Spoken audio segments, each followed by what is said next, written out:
ओडिशा हसुची कारण यशस्वी प्रधानमंत्री नरेंद्र मोदी आज ओडिशा रे आसिचंती। एई जो वर्तमान सारा भारत वर्ष रे यशस्वी प्रधानमंत्री ओडिशा को फोकस करिसंती। एई 7 मास भितरे जहां से प्रतिश्रुति देथिले कोटी कोटी करी ताहा कार्यकारी करिसंती।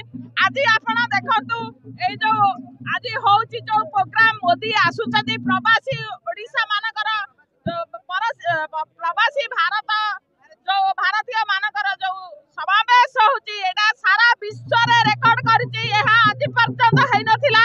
एटा सरीबा परे एठी कोटी कोटी टंकार पुंजी निवेश हेबा, ओडिशा रा उन्नति हेबा। भारत वर्ष रे जो यशस्वी प्रधानमंत्री जहा प्रतिश्रुति दैथिले ताहा निश्चय कार्यकारी करिवे। ओडिशा आज सारा पृथ्वी रे गोटे स्वतंत्र स्थान रे पहुंची। तेणु आमे प्रत्येक आसीथिबा अतिथि मानकु स्वागत करिचु।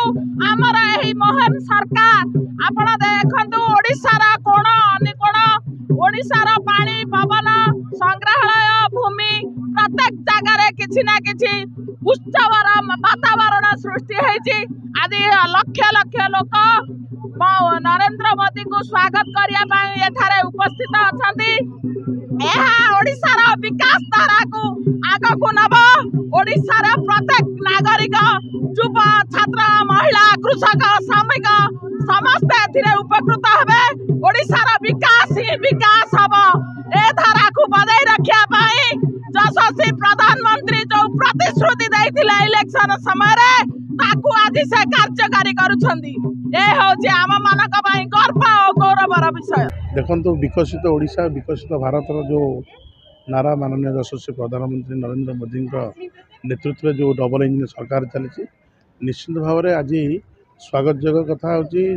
यशस्वी प्रधानमंत्री आज प्रवासी भारतीय मानकर जो ओडिशा 3 दिन व्यापी जो आगमन चली विभिन्न प्रकार अनुष्ठान विभिन्न प्रकार शिक्षा समाज को धरी इंडस्ट्रियल पर्यटन सबू जगह को प्रवासी भारतीय माने विजिट करेंगे।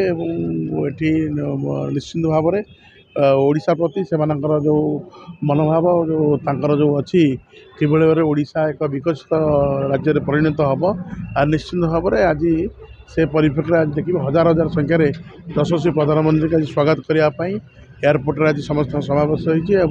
प्रवासी भारतीय मान जो आगमन आम स्वागत करुँ।